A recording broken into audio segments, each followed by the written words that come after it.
নমস্কার বন্ধুরা, আশা করি তোমরা সকলে ভালো আছো আর আমিও ভালো আছি। চৈতালিস লাইফস্টাইলে তোমাদের সবাইকে স্বাগত জানিয়ে আমি আবারও আজকে একটি নতুন রেসিপি নিয়ে চলে আসলাম। তো আজকে আমি করব আলু পটলের তরকারি সোয়াবিন দিয়ে, মানে সোয়াবিন দিয়ে আলু পটলের তরকারি। তো চলো তাহলে রেসিপিটি করে তোমাদের দেখাই। তো সোয়াবিন দিয়ে আলু পটলের তরকারি তৈরি করার জন্য আমি এখানটায় সোয়াবিন নিয়ে নিয়েছি আর নিয়েছি টমেটো। তো টমেটোটা এখানটায় আমি পাতলা পাতলা করে কেটে নিয়েছি আর আলুগুলোকে আমি পিস পিস করে কেটে নিয়েছি চোকাছি, আর পটলগুলো ছিলে মাঝখানে ফাঁক দিয়ে দু পিস করে কেটে নিয়েছি। তো রান্নাটা আমি তাহলে শুরু করি। তো প্রথমেই আমি নিয়ে নিয়েছি, রান্নাটা আমি সরিষার তেলে করব, সেই জন্য সরষার তেল এখানে নিয়ে নিয়েছি।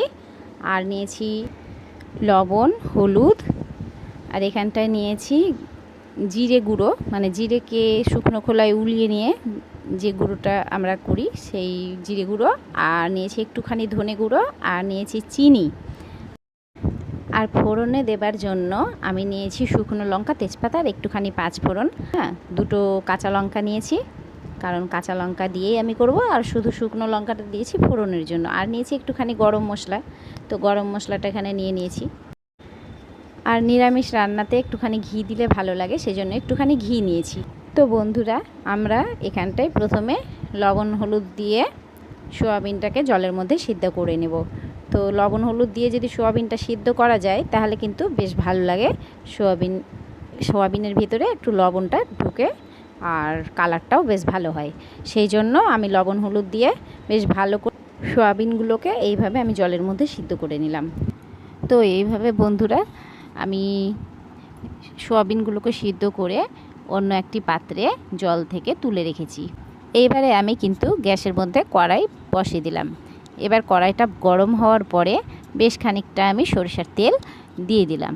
তো সে সরিষার তেল দেওয়ার পরে আমি তেলটা গরম হওয়া পর্যন্ত অপেক্ষা করছি।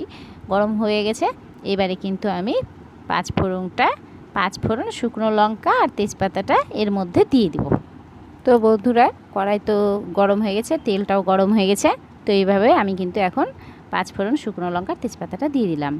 তো এবার গ্যাসের ফ্লেমটা একটু বেশ খানিকটা কমিয়ে দিলাম। তারপরে আলু আর পটল যে আমি কেটে রেখেছিলাম, মানে ভালোভাবে কেটে ধুয়ে রেখেছিলাম, তো আলু পটলগুলো এর মধ্যে কিন্তু আমি দিয়ে দিলাম। এইভাবে আলু পটল দেওয়ার পর এখানটায় কিন্তু আমি লবণ আর হলুদ দিয়ে দিব। তো লবণ দিয়ে দিলাম আর একটুখানি হলুদ দিয়ে দিব। তারপরে এই আলু পটলগুলোকে ভালোভাবে একটু নাড়াচাড়া করে গ্যাসের ফ্লেমটা কমিয়ে দিয়ে ঢেকে দেব। তো গ্যাসের ফ্লেমটা কমিয়ে দিয়ে আমি কিন্তু এখানটায় ঢেকে দিয়েছিলাম। তার কিছুক্ষণ পর এসে আমি আবার ঢাকনাটা তুলে দিয়ে এবারে কিন্তু আবার নাড়াচাড়া করে দিব। তো বন্ধুরা, আমি এইভাবে তরকারিটা এখন নাড়াচাড়া করে নিব। তারপরে এর মধ্যে কিন্তু আমি সোয়াবিনটা দিয়ে আবার একটু নাড়াচাড়া করে নেব। তো তার মধ্যে ততক্ষণ তোমাদের সাথে একটু কথা বলে নিই।